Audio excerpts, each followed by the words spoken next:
Magandang araw, Sir Froy at Karine. Dahil sa mga napapakinggan kong mga kwento at karanasan na ibinabahagi sa inyo ng inyong mga sender, ay naengganyo na rin ako na magbahagi ng aking karanasan patungkol sa mga aswang. Ang kwentong ito ay kwento ng aking pinakamamahal na lola na itago na lamang natin sa pangalang Lola Aurelia. Nais ko na sanang ibaon na lamang sa limot ang mga karanasang yun. Ngunit hindi pala yun ganun kadali dahil bahagi na yun ng aming nakaraan. Ako nga pala si Fermin, Karine. 68 years old na sa kasalukuyan. Kasalukuyang naninirahan dito sa Tarlac. Dati akong taga Mindoro. Mayroong asawa at isang anak na lalaki. Sisimulan ko na po ang aking kwento. Samahan po ninyo akong sariwain ang aking nakaraan.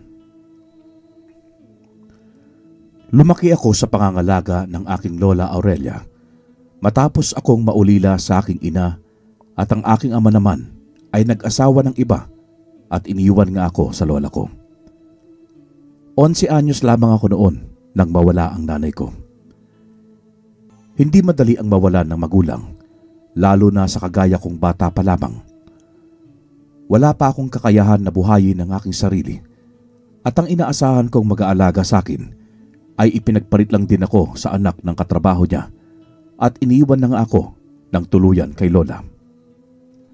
Ang Lola Aurelia ko nga pala ay isang albularya.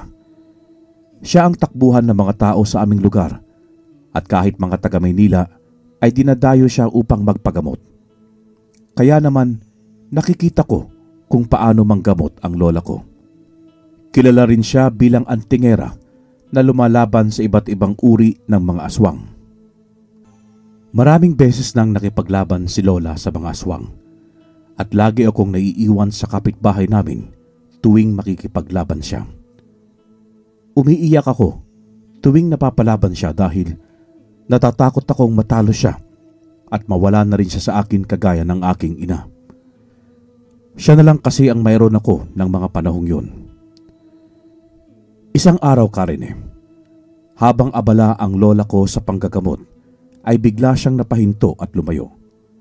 Nakatanaw siya sa labas, sa tarangkahan namin na gawa sa kahoy. Napalingon din naman ako sa tinitingnan niya at nakita kong may matandang lalaki roon na palakad-lakad na parang nagmamasid. Mailap din ang mga mata nito. Iniisip ko naman na baka magpapagamot lamang din ito at nahihiya lang na tumuloy. Nang puntahan yon ni Lola, ay bigla na lamang itong tumakbo at hindi na nakita ni Lola kung saan ito nagtungo. Nakakapagtaka na ang bilis nitong nawala. Nang puntahan ko si Lola, ay pinabalik niya ako sa bahay at sinabi niyang doon lang ako at huwag na munang lalabas. Mukhang mayroon daw nagmamanman sa amin na aswang. Sa takot ko ay sumunod ako sa bilin sa akin ni Lola. Nagkulong lamang ako sa loob habang nagpatuloy siya sa panggagamot. Binuksan ko naman ang bintana upang magkaroon ng hangin sa aking silid.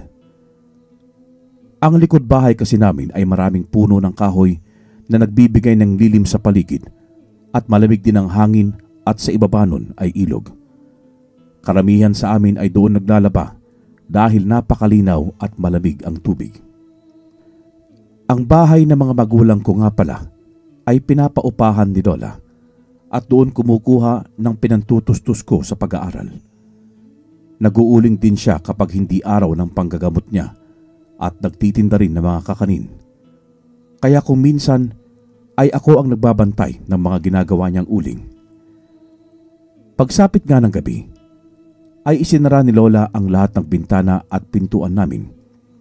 Maging ang palibot ng mga ito ay nilagyan niya ng mga asin. Lagi niyang ginagawa yon kapag nakakakita siya ng kahina-hinala sa paligid. Kagaya na lamang ng matandang lalaki na nakita niya sa labas. Pagkatapos naming kumain, ay pinauna na niya akong matulog dahil may gagawin pa raw siya sa kusina. Hindi na ako nagtanong pa kung ano yon at nagtungo na nga ako sa aking silid. Habang nakahiga ako, ay nabaling ang tingin ko sa bintana. Hinahangin ang puting kurtina dahil hindi ko pala naisara ang bintana bago kami kumain ni Lola.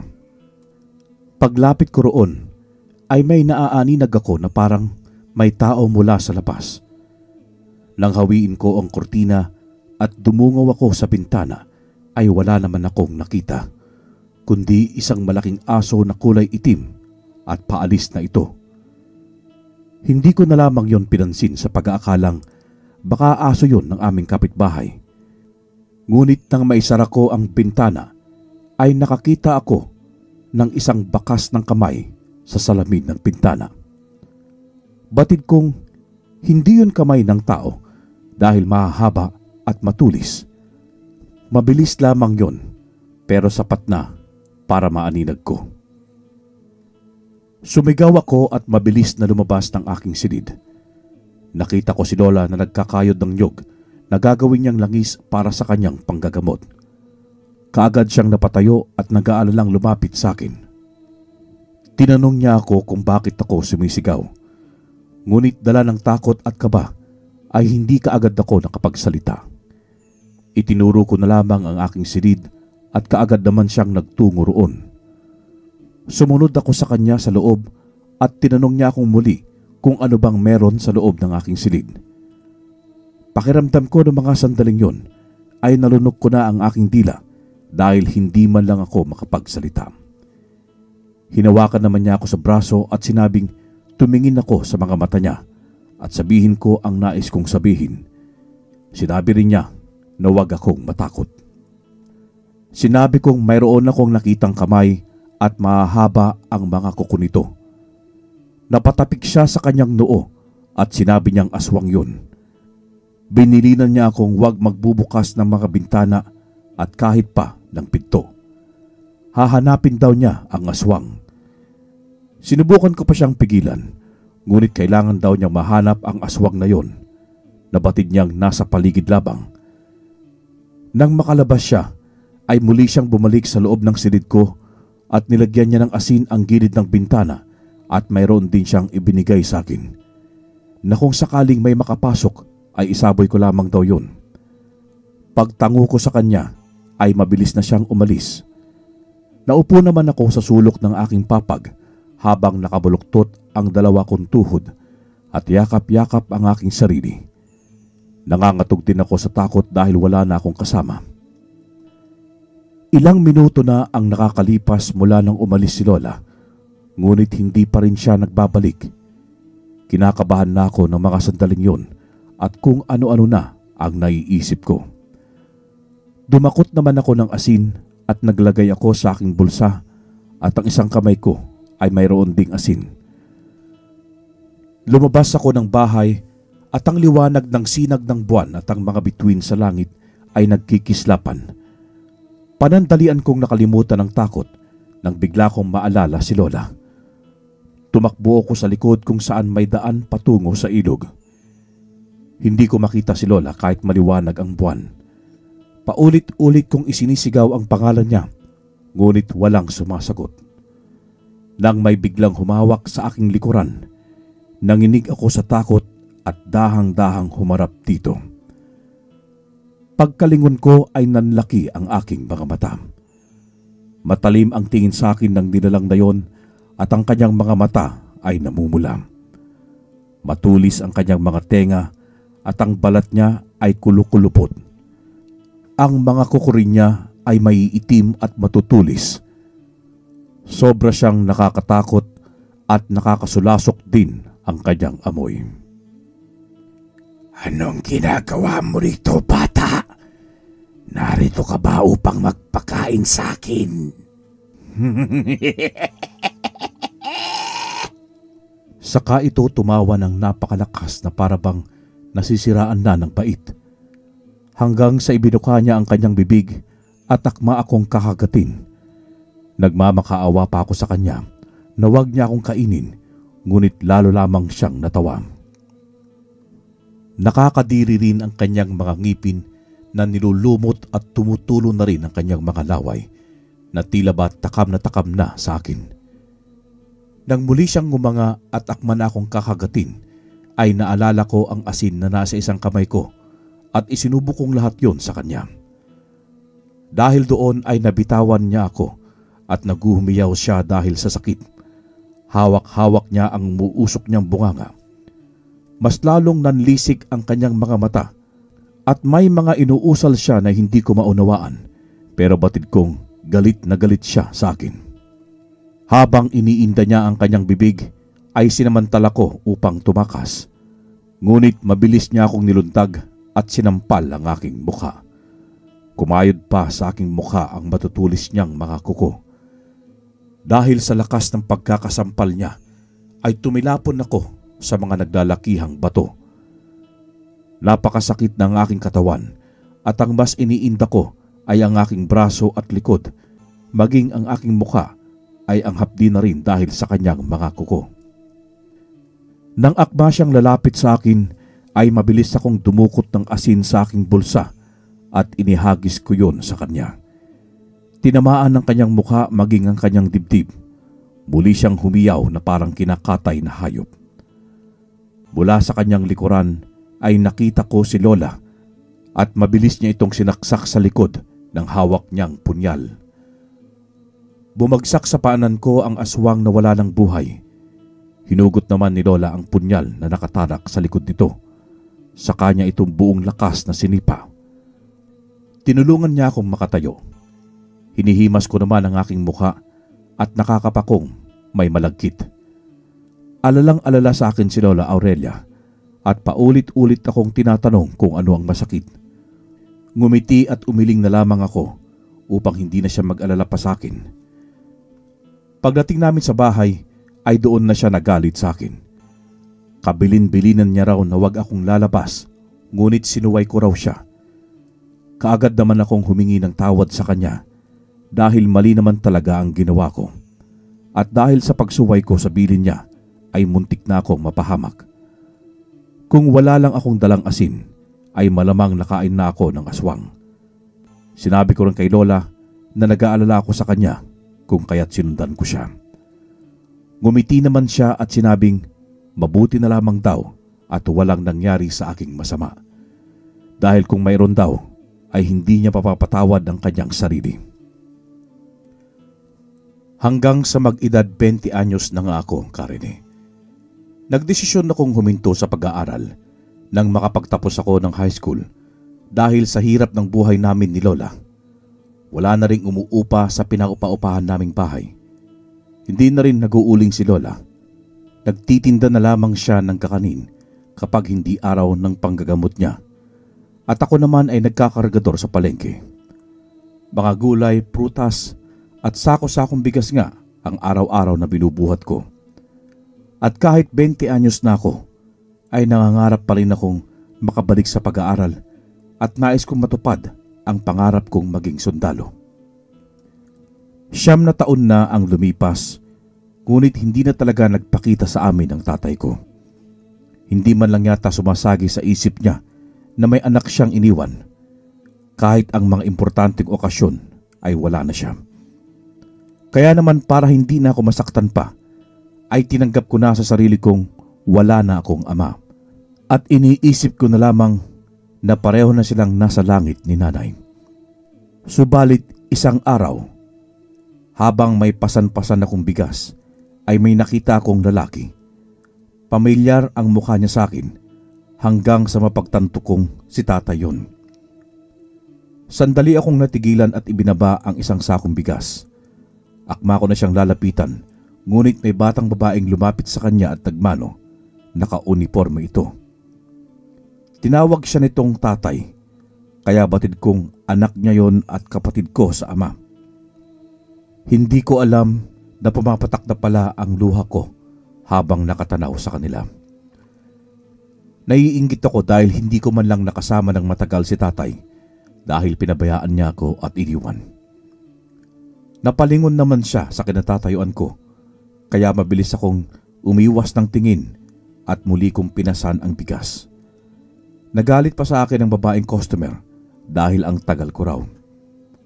Humingi na lang ako ng pasensya at muling bumalik kung saan ko nakita si tatay Pero paalis na sila ng anak niya nang makabalik ako doon.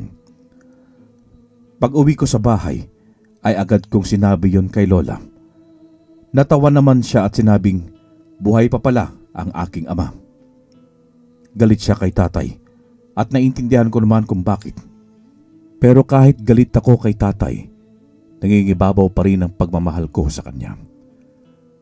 Pagpasok ko sa aking kwarto upang kumuha ng aking damit dahil maliligo na ako, ay biglang kumatok si Lola. Pagbukas ko ng pinto, ay may iniabot siya sa aking pera. Tig-100 ng mga yon at medyo makapal. Bakit po yan, Lola? Para saan po? Para sa pag-aaral mo, apo. Gusto mong magsundalo, hindi ba? Oh, eto. May umupa na sa bahay nyo. Nagbayad ka agad ng upa. Idagdag mo sa ipon mo, ano? Para sa susunod na taon ay makapag-aral ka na sa koleyo. Hindi na po, Lola. Sa'yo na po yan. Itabi mo po. Ako na pong bahala sa pag-ipon para po sa pag-aaral ko. Ngunit ipinilit yun sa akin ni Lola at sinabing magagalit siya kung hindi ko yun tatanggapin. Lalo na't bahay naman daw namin yon. Kinabukasan nga ay nagluto siya ng adobong manok. Galing yon sa ibinigay na nagpagamot sa kanya. Hindi kasi tumatanggap ng pera si Lola. Kaya naman mga hayop, bigas, gulay at mga prutas na lamang ang ibinibigay sa kanya. At kung minsan ay mga isda. Inutusan niya akong bigyan daw ng ulam ang umuupa sa bahay namin bilang pasasalamat. Kaagad naman akong nagtungo roon upang ibigay yon.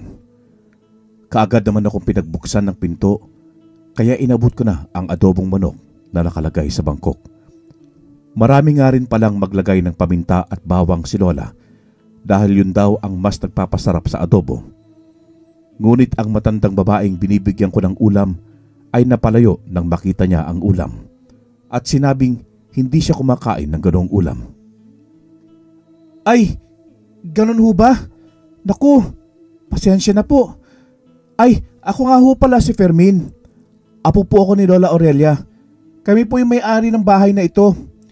Pinabibigay niya po itong adobong manok bilang pasasalamat sa pag-upa niya rito sa bahay namin. Matagal-tagal na rin po kasing walang umuupa rito eh. Ngumiti lamang siya ng tipid sa akin, saka mariing umiling.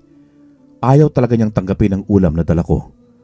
May narinig pa akong nagsalita, pero mabilis na akong tumalikod. Hindi ko alam kung ano ang sasabihin ko doon kay Lola. Alam ko kasi magdadamdam siya. Ganon yun kapag tinanggihan ang ibinibigay niya. Kaya naman nang makita ko ang nagtitinda ng sorbetes, ay nilapitan ko ito. Manong! Sa'yo na lang po itong adobong manok na niluto ng aking Lola. Masarap ito! Pero tinitigan lamang niya yon. Marahil ay nagtataka siya kung bakit ko yun ibinibigay sa kanya. Wala po itong lason, Manong! Kaysa ibalik ko kay Lola, ibibigay ko na lang po sa'yo. Wala po kasi yung dapat na pagbibigyan ko eh. Pagsisinungaling ko dahil ayoko namang sabihin na tinanggihan yon ng iba. Doon pa lamang niya tinanggap at pinalitan yon ng sorbetes. Paglingon ko sa aking likuran ay may nakita akong magandang dalaga. Napakahaba ng kanyang itim na buhok at sobrang puti rin niya na para bang hindi nasisinagad ng araw. Yun ang unang pagkakataon na nakita ko ang dalagang yon, kaya alam kong dayo lamang siya. Nang bigla kong makita ang matandang babaeng tumanggi sa ibinibigay kong ulam. Hinablot niya ito sa braso at pinapaalis sa kinatatayuan nito. Parang takot at takot din ang matandang babae.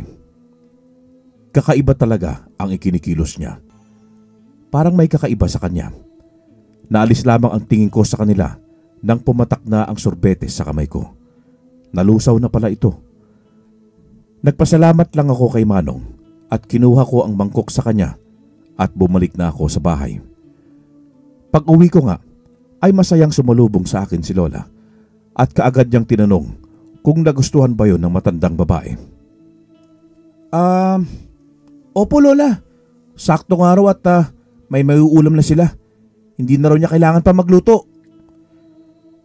Yun ang unang pagkakataon na nagsinungaling ako kay Lola. Tuwang-tuwa naman siya at sinabing sa susunod na magluluto siya ay bibigyan niya itong muli. Napasapo na lamang ako sa aking noo at pasimpleng napangiwi. Nang umalis si Lola ay bigla akong napaisip. Naalala ko ang naging reaksyon ng matandang babae nang makita niya ang mga bawang sa adobo. Para kasi siyang takot na takot dahil bahagya pa siyang napaatras. May kung anong naglaro sa aking isipan. Nasabi ko tuloy na baka aswang nga yun. Dali-dali ko namang nilapitan ulit si Lola at tinanong kung kailan ulit ako magbibigay ng ulam doon.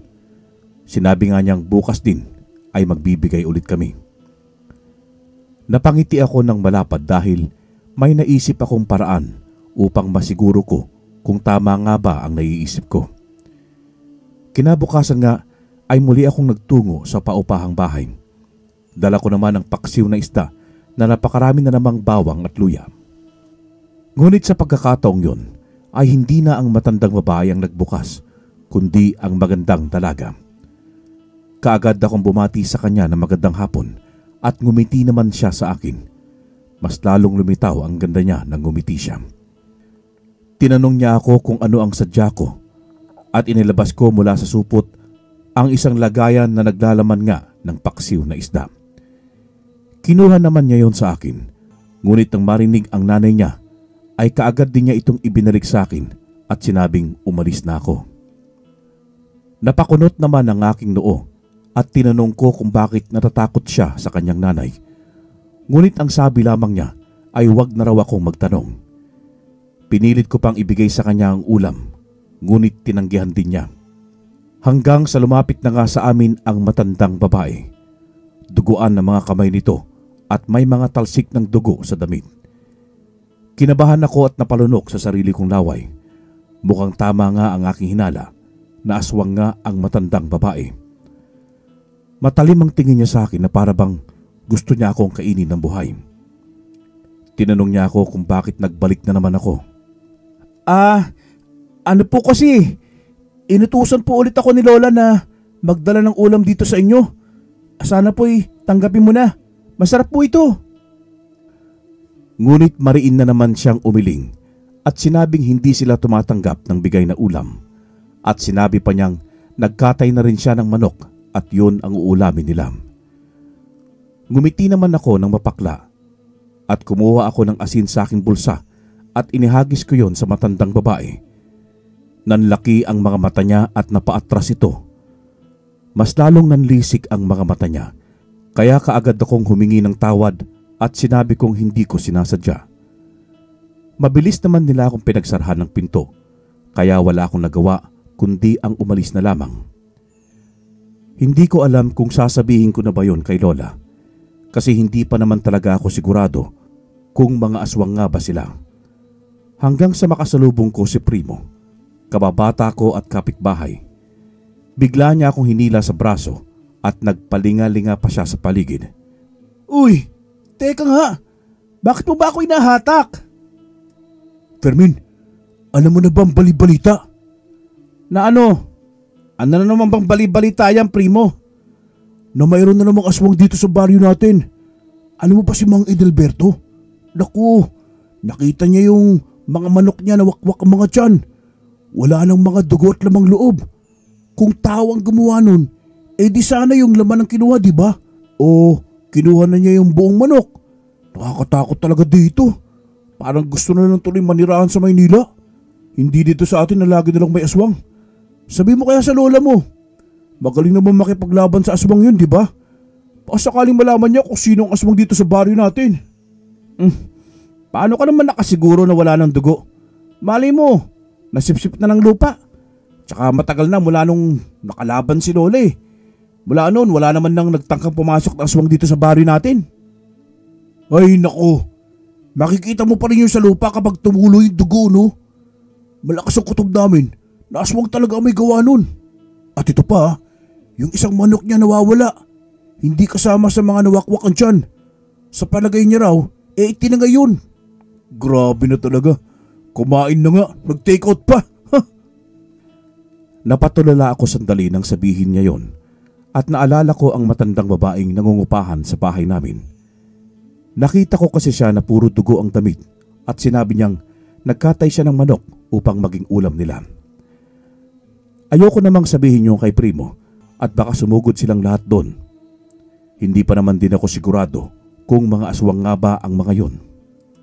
Sige, sasabihin ko to kay Lola para mahanap niya kung sino ang aswang na dumali sa mga alagang manok ni Mang Edelberto. Salamat, Fermin, ha. Nangangamba na naman ng mga tao rito sa atin. Wala na namang kapanatagan ng loob nila dahil sa mga aswang na yan. Hindi ba't mga aswang din ang naging dahilan kung bakit namatay ang pinagbubuntis ni Clarita? Makasalot talaga sila eh. Oo, Primo. Dahil minsan na rin nalagay sa peligro ang buhay ko nung mga bata pa tayo. Ha? Di mo yata nagkwento sa akin yan, ah. Sinadya kong hindi ikwento para hindi na rin kayo matakot pa. Pero hayaan na natin yon. Matagal na rin naman yon. Mag-iingat kayo, ha. Hanggat hindi natin alam kung sino ang aswang, mas talo tayong dapat na mag-ingat. Baka kasi mamaya nakakausap na pala natin sila. Tapos sila pala ang aswang. Tinapik ko pa ang balikat ni Primo at umuwi na ako. Kaagad kong ibinalita kay Lola ang natuklasan ko sa aking kaibigan. Sinabi ko ang tungkol sa nangyari sa mga alaga ni Mang Edelberto. Kaagad naman niya akong inaya sa bahay ng matanda upang tanungin dito mismo ang nangyari. Nang makarating nga kami, ay naabutan namin si Mang Edelberto na nasa duyan. Nakatulala ito at bakas sa mga mata ang lungkot. Mang Edelberto! Kakausapin ka raw po ni Lola! Sigaw ko, kung kaya't napalingon ito sa amin ni Lola. Umalis naman siya sa duyan at pinagbuksan kami ng tarangkahan na gawa sa kahoy. Medyo dumidilim na din ng oras na yon. Tinanong siya ni Lola kung ano nga ba ang nangyari. Hating gabi nung magising ako dahil naririnig ko na nagkakagulo mga alaga kong manok sa kulungan. Paglabas ko ng bahay, nakita ko na lang yung 3 kong manok na wakwak na ang tiyan. Walang tumapo na dugo at wala rin ang mga lamang loob. Yung isa nawawala. Mukhang tinangay Sa palagay ko talaga, aswang ang may gawa noon. Kay Primo ko nga lang po yung nabalitaan Kawawa naman po yung mga alaga mo. Alam ko pong mahal na mahal mo yung mga yon. Sinabi mo pa, Fermin. Kaya nga ganito na lamang ang lungkot na nararamdaman ko Ni hindi ko nga magawang katayin ng mga yon kahit wala kaming may ulam. Tapos sa isang iglap, mamamatay at mawawala sila. Saka ito bumuntong hininga ng malalim. Napansin ko naman si Lola na nakayuko at tila nag-iisip ito ng plano. Maya-maya nga lang ay nag-angat ng tingin si Lola at tinanong kung may natira pa sa alaga niyang manok. Tumango naman si Mang Edelberto at sinabing may 3 pang natitira. Yun daw ang gagamiting pamain dahil batid ni Lola na babalikan yon ng aswang. Sana'y matulungan mo ako, Aurelia, nang mahuli ang may gawa nito sa aking mga alaga. Tumango-tango naman si Lola at sinabi niyang huwag itong mag-alala. Umuwi na nga lang kami noon sa bahay para kumain. Pagkatapos ay bumalik na kami sa bahay ni Mang Edelberto. Dala-dala rin ni Lola ang kanyang mga panlaban, ang punyal at ang buntot pagi, at maging ang kanyang anting-anting. Natanong ko na rin noon kung paano siya nagkaroon ng anting-anting, at ang sabi nga niya ay minana pa niya yon sa kanyang ama na dati ring antingero. Marami raw silang tanim noon ng mga puno ng buko at yon ang pinagkakakitaan nila dahil binebenta nila ang mga buko at nyog sa palengke. At doon nagkaroon ng anting-anting ang tatay ni Lola na kung tawagin ay ang mutya ng bao. May kakayahan daw itong magparalisa ng taong kaaway niya o di kaya ay ng mga masasamang nilalang. Ngunit hindi yun ginagawa ni Lola. Pinapatay niya ang mga kalaban sa pamamagitan ng kanyang lakas at sa kanyang mga kagamitan, kagaya na lamang ng punyal, buntot pagi at asin. Habang wala pa kaming nararamdaman na kakaiba sa paligid, ay nakikipagkwentuhan muna kami kay Mang Edelberto at Lola Iska. Nagkukwentuhan sila patungkol sa mga naging karanasan sa mga aswang. Nakikinig lang naman ako sa kanila hanggang si Mang Edelberto na nga ang nagkwento. Bata pa lang ako noon Nung una akong makakita ng aswang, yung bahay kasi namin noon ay gawa sa kawayan. Tapos may silong kami. Mataas yung silong. Yung nanay ko naman noon ay nangangahoy nang biglang sumakit yung tiyan niya. Yun pala ay manganganak na siya. Sinabi niya sa akin na puntahan ko yung manghihilot dahil nararamdaman niyang manganganak na siya. May kalayuan din ang bahay ng manghihilot kaya natagalan ako bago ako nakapunta sa kanya. At naabutan ko pang nagpapaanak din siya ng mga sandaling yon sa mismong bahay niya. Nung matapos nga yun, saka lamang kami nakabalik sa bahay. Humihiyaw na si nanay noon sa sakit ng tiyan. Namimilipit na siya. Sabi sa akin ng manghihilot, magpakulo ako ng tubig. Kaagad naman akong sumunod sa utos niya. Habang naririnig kong umiiri si nanay at hirap na hirap ito, napansin kong may malaking aso na kulay itim sa silong namin. Nakaangat ang tingin niya kung saan nakapwesto si nanay at para bang hinihintay niyang mailabas ni nanay ang sanggol. Dali-dali akong umakyat sa itaas at itinuro ko sa manghihilot na may malaking aso sa ilalim. Pagsilip nga niya ay nakita niya roon ang asong itim na namumula ang mga mata nito at naglalaway din. Sabi nung manghihilot, hindi raw yun aso. Aswang daw yun. Palihim siyang nanghingi sa akin ng asin at pagkabigay ko, inuhulog niya sa silong sa tapat ng aswang. Napaalulong ang itim na aso at mabilis itong tumakbo palabas. Hahabulin sana yun ng manghihilot subalit sumigaw si nanay na lalabas na raw ang sanggol. Kaya lang daw nahihirapan manganak si nanay dahil sa aswang na nakaabang. Pinag-iingat niya rin kami noon kasi sigurado raw na babalik ang aswang na yon. May ibinigay din siyang pangontra nung kay nanay at laging nakaabang si tatay, bitbit ang kanyang itak. Mahabang pagkukwento ni Mang Edelberto at dinadalaw na ako ng antok dahil sa mga kwentuhan nila. Pero dahil naiihi na ako ay kailangan kong pigilan ang antok ko. Nagpaalam ako sa kanila na iihi lamang ako. Ang palikuran kasi nila ay nasa labas ng bahay at ang dingding ay sako lamang. Nang bigla akong makarinig ng kaluskos, inapor ako ng umihi noon para makalabas na ako at nanlaki ang mga mata ko nang makita ko sa tabi ng malaking puno ang isang matandang babae. Napakahaba ng kanyang buhok habang hinahangin-hangin nito. Mapuputi na ang ilang hibla ng buhok nito. Nakatingin siya sa direksyon ko at ako naman ay parang napako sa aking kinatatayuan. Nasabi ko na lamang sa isip ko na siya ang matandang babaeng umuupa sa bahay namin at hindi nga ako nagkamali sa kutob ko. Laking gulat ko nang bigla na lang siyang nakalapit sa akin. Para lamang siyang hinangin palapit sa kinatatayuan ko. Mabilis din niya akong sinakal sa leeg at walang kahirap-hirap na iniangat sa ere. Ang tutulis at ang haba din ng mga kuko niya. Tapos tawa siya ng tawa habang ako naman ay kinakapos na sa paghinga at halos lumawit na ang dila ko. Nagpupumiglas pa ako pero mas lalo lang dumidiin ang pagkakasakal niya sa akin.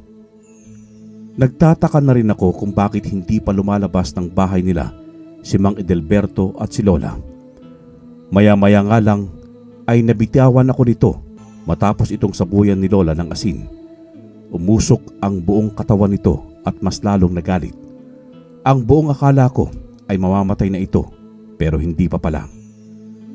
Hawak-hawak ko naman ang aking leeg at pinuntahan ako ni Mang Edelberto. Lumundag ang aswang at para itong unggoy na nagpalipat-lipat sa mga puno. Hindi ko alam kung anong uri yun ng aswang. Basta ang alam ko lang ay aswang siya at sobrang nakakatakot ang kanyang itsura. Tatakas na sana ito. Mabuti na lamang at nahabol ito ni Lola. Lahat kami ay nabigla dahil may kakayahan din pala si Lola na lumundag ng mataas. Ngunit ang mahabang buhok ng aswang ay mas lalong humaba at napaluputan si Lola sa paa at yon ang naging dahilan kung bakit bumagsak si Lola sa lupa. Wala namang kaming nagawa noon kundi ang panoorin lamang sila. Hindi rin ako makasigaw dahil napakasakit pa rin ng lalamunan ko at pakiramdam ko noon ay dumugo ang lalamunan ko dahil sa higpit ng pagkakasakal sa akin ng aswang. Muling bumangon si Lola at pinutol ang buhok ng aswang sa pamamagitan ng kanyang punyal. Humiyaw naman ang aswang at may binanggit itong salita na hindi ko maunawaan. Ang kabilang buhok nito ay muling humaba at mabilis na pumulupot mula sa tiyan hanggang sa baywang ni Lola. Batid kong humigpit yun kung kaya't nahihirapan si Lola.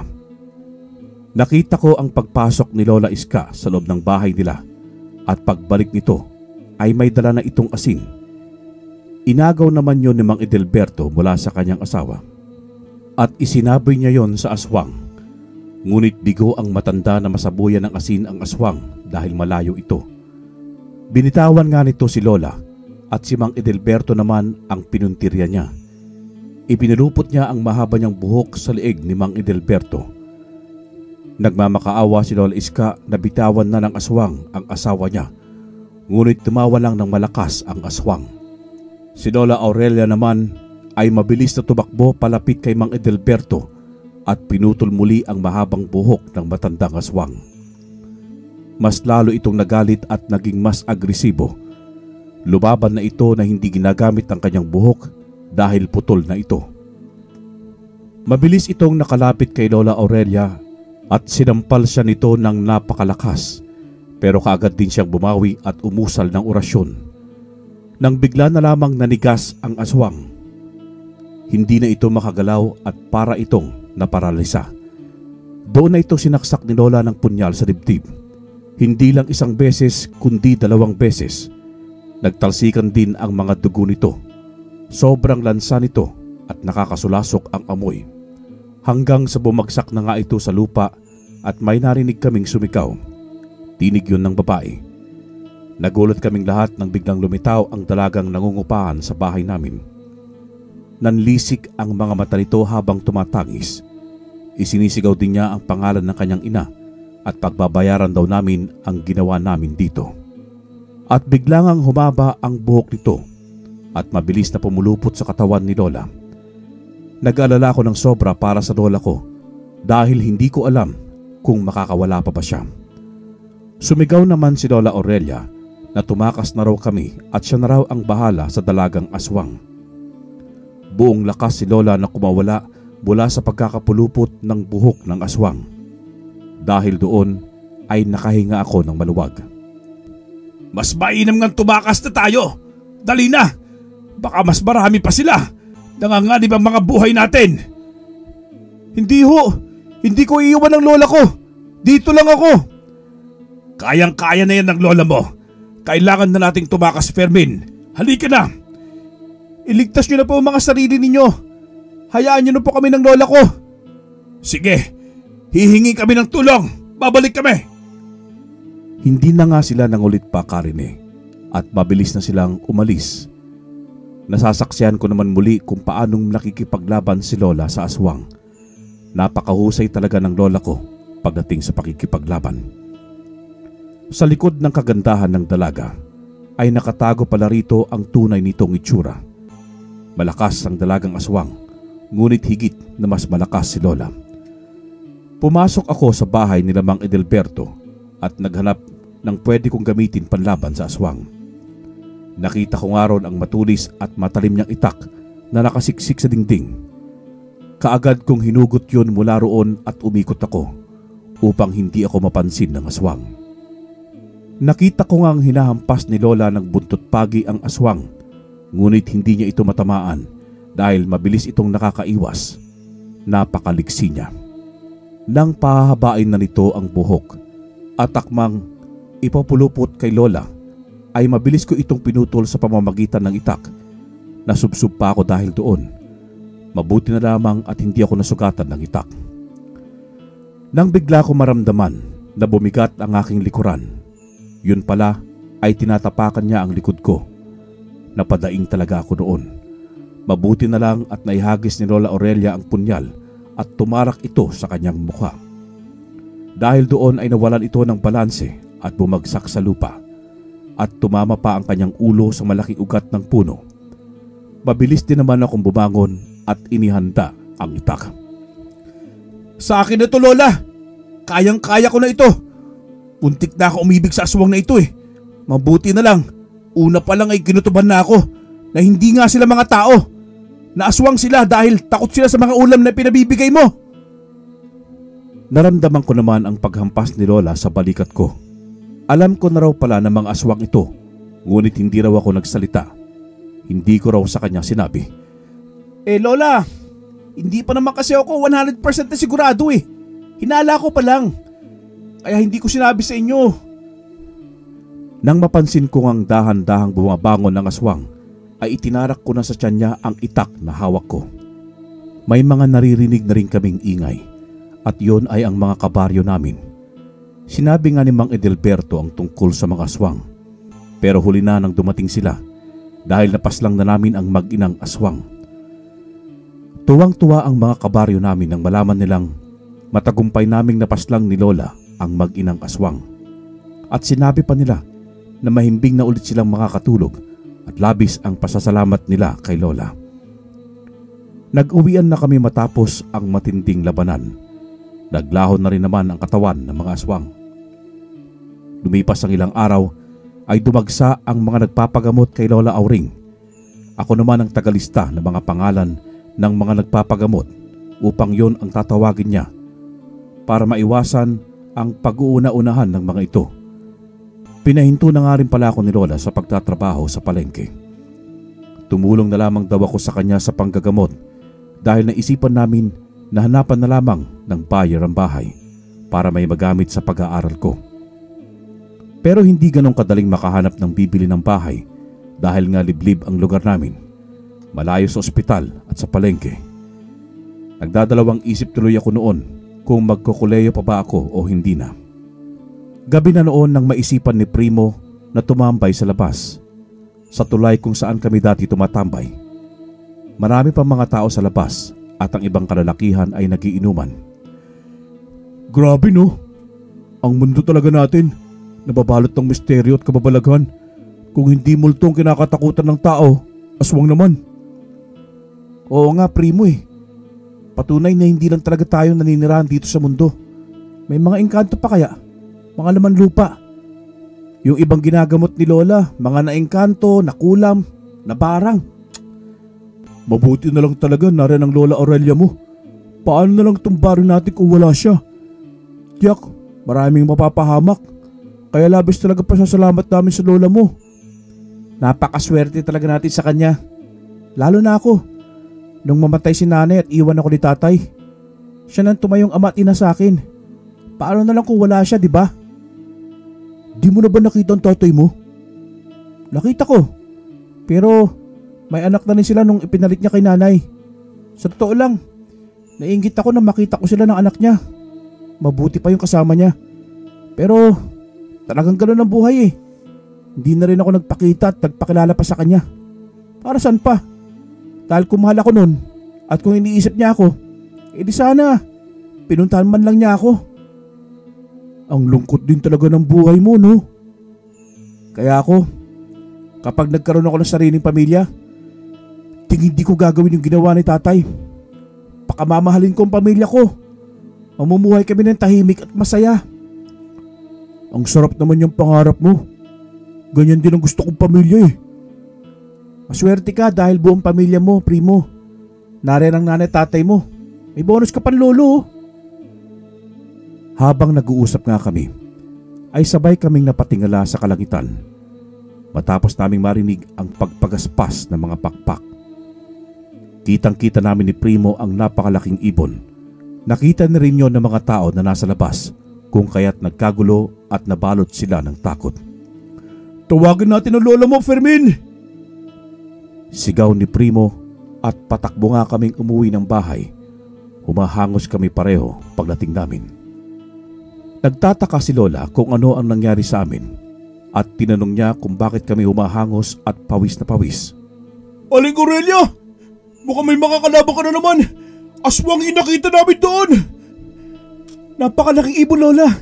Mahahaba rin ang pakpak niya at itim na itim! Sinabi nga ni Lola na maghintay kami at kukuhanin lamang niya ang mga gamit niya. Dinala nga namin siya kung saan namin nakita ang itim na ibon. Malayo pa lang kami ay rinig na namin ang hiyawan ng mga tao. Yung pala ay may dinagit na ito na isang bata. Hindi na nag-aksaya pa ng panahon si Lola. Sumigaw siya at sinabing siya ang harapin ng nanggugulong aswang. Tumawa naman ito ng napakalakas at binitiwan nga ang bata. May kataasan din yon kaya nasaktan ng bata. Mabilis naman itong tinulungan ng mga tao. Muli ngang nakipaglaban ng lola ko. Pero sa pagkakataong yon ay mayroon na siyang agwa bendita na siyang isinasaboy niya sa malaking ibon. Mabilis na hinampas si Lola ng aswang sa pamamagitan ng pakpak nito. Tumilapon si Lola pero mabilis din siyang tumayo. Ang mga kalalakihan naman ay kumuha ng kani-kanilang itak at sumugod ang mga ito upang tulungan si Lola na makipaglaban. Ngunit laking gulat naming lahat nang may isa pang sumulpot na gaya niya. Malaking ibon din ito. Mabilis itong bumaba at pinagdadagit ang mga taong nasa labas. May mga tao rin na may mga dalang asin at sinasabuyan ang aswang. Ngunit magaling itong umiwas. Hanggang sa ako na ang nagsaboy ng asin at natamaan ako nito. Umusok din ang katawan nito at napahiyaw sa sakit at tila nang hina na. Sumigaw ang isang aswang na kalaban ni Lola. Pero bago pa man ito sumaklolo sa isang aswang ay napaslang na ito ni Lola. At kami naman ang nakapaslang sa isang aswang. Dahil kumalat na ang tungkol sa mga aswang, ay wala na talagang nagtangkang tumira sa baryo namin. Hindi na rin naibenta ang bahay namin at ang ibang mga naninirahan doon ay mas piniling tumira sa ibang lugar. Mangilan-ngilan na lang din kaming natira. Yun ay ang mga hindi kayang iwan ang kanilang lupain at ang kanilang kabuhayan. Hanggang sa kinausap ako ni Lola Aurelia. Apo! Panahon na para ipamana ko sa iyo itong mutya ng bao. Ingatan mo sana ito ha. Gaya ng pag-iingat ko rito. Ikaw ang magtutuloy ng mga gawain ko. Iligtas mo ang baryo natin laban sa mga aswang. Pero Lola, bakit ipapamana mo na ito sa akin? Hindi ka na po ba manggagamot? Gusto ko nang magpahinga, Apo. Tuturuan kitang manggamot para may asahan pa rin ng mga tao. Tumango naman ako kay Lola at niyakap ko siya ng mahigpit. Hinubad nga niya ang mutya ng pao at isinuot niya yon sa akin. Ibinilin din niya na huwag kong gagamitin ang mutya sa kasamaan at huwag ko rin itong ipagyayabang. Opo Lola, pangako po. Isang karangalan po na mapamanahan ako ng anting-anting. Iingatan ko po ito. Tinapik-tapik naman ako ni Lola sa balikat at sinabi niyang magpapahinga na siya at dumiretso na nga siya sa kanyang silid. Ako rin man ay nagtungo na sa silid ko. Nakangiti ako habang pinagmamasdan ko ang mutya ng bao. Pansamantala ko itong hinubad. Pagsuot kong muli ay may narinig akong kumalabog sa silid ni Lola. Kaya mabilis akong lumabas at nagtungo sa kanyang silid. Pagbukas ko noon ay nakita ko ang Lola Aurelia ko na nakahandusay sa sahig. Nanlumo ako sa nakikita ko. Kaagad ko siyang nilapitan at inihiga sa kandungan ko. Paulit-ulit ko siyang niyugyog upang magising. Ngunit hindi siya gumigising. Nag-umpisa na rin pumatak ang mga luha ko. Napansin ko na rin na hindi na siya humihinga. Kaya naman sumigaw na ako at paulit-ulit na humingi ng saklolo. Binuhat ko na rin si Lola palabas ng kanyang silid habang humahagulgol ako ng iyak. Gulong-gulo noon ang isipan ko. Hinihiling ko rin na sana'y maghimala na biglang magising si Lola. Pero hindi nangyari dahil wala na talaga si Lola. Wala na ang pinakamamahal kong Lola. Wala akong imik sa burol ni Lola dahil hindi ko matanggap na iniwan na niya ako. Maraming mga nakiramay nang mabalitaan nilang namatay na si Lola. Naroroon din ang mga nagamot niya at labis din silang nalulungkot. Pinagkukwentuhan pa nila ang nagawa ni Lola sa baryo namin at sa mga taong natulungan niyang gumaling. Habang naririnig ko yon, ay walang tigil sa pag-agos ang mga luha ko. Napakasakit. Sobrang sakit. Para akong paulit-ulit na sinasaksak ng punyal sa dibdib. Tol, nakikiramay ako. Alam kong napakahirap nito para sa iyo. Pero alam kong kakayanin mo ito. Tuloy lang ang buhay natin ha. Tama ka, Primo. Sobrang sakit ito para sa akin. Kung ako lang masusunod, gusto ko na rin mawala para sama-sama na kami nila nanay sa kabilang buhay. Huwag naman, tol. Kaya mo yan. Nandito kami. Nandito ako. Sa kanya ako niyakap ng mahigpit. Nang bigla ko matanaw si tatay mula sa labas, nakatanaw siya sa amin. Dali-dali akong kumalas sa pagkakayakap ni Primo at patakbong nagtungo sa labas. Nakatingin lang sa akin si tatay habang tumutulo rin ang mga luha niya. Paulit-ulit niyang sinasabi ang salitang patawad. At dahil sobrang lungkot ko ng mga panahong yon, ay hindi na ako nagdalawang isip pa na yumakap sa kanya. Naramdaman ko naman ang pagganti niya ng yakap sa akin. Tay, wala na si Lola. Iniwan na rin niya ako. Wala na siya. Wala na. Paulit-ulit kong sambit habang patuloy sa pag-iyak at mas lalong humigpit ang pagkakayakap ko sa kanya. Nang mailibing nga si Lola ay hindi ako iniwan ni tatay. Nanatili lamang siya sa tabi ko. Isinama rin niya ang anak niya at ipinakilala sa akin. Naging malapit din ako sa bata dahil mabait ito sa akin. Nangako rin sa akin si tatay na babawi siya at pinapasama na niya ako sa kanila. Pero hindi ako pumayag dahil pinili kong maiwan sa bahay namin ni Lola. Madalas din naman nila akong binibisita at dinadalhan ng pagkain. Sa paglipas ng ilang taon ay unti-unti ko na rin natanggap na wala na si Lola. Pinag-aral ako ni tatay at naging isang sundalo. Sa wakas ay natupad ko ang aking pangarap. Tinupad niya ang pangako niya sa akin na babawi siya. Nadistino ako sa Iloilo at doon ko rin nakilala ang asawa ko. Masaya dahil may sarili na rin akong pamilya. Ngunit madalas na hindi ko sila kasama dahil kung saan-saan ako nadidistino. Hanggang sa magretiro na nga ako. Hindi ko man nasundan ang yapak ni Lola bilang isang magaling na manggagamot. Natupad ko naman ang pangarap kong maglingkod sa bayan. Sa ngayon ay masaya kaming namumuhay ng aking pamilya. Wala nang pangamba pa sa mga aswang. Madalas ko ring ikinikwento sa aking asawa at anak ang mga karanasan ko noon. Karanasan na hinding-hindi ko makakalimutan. Wakas.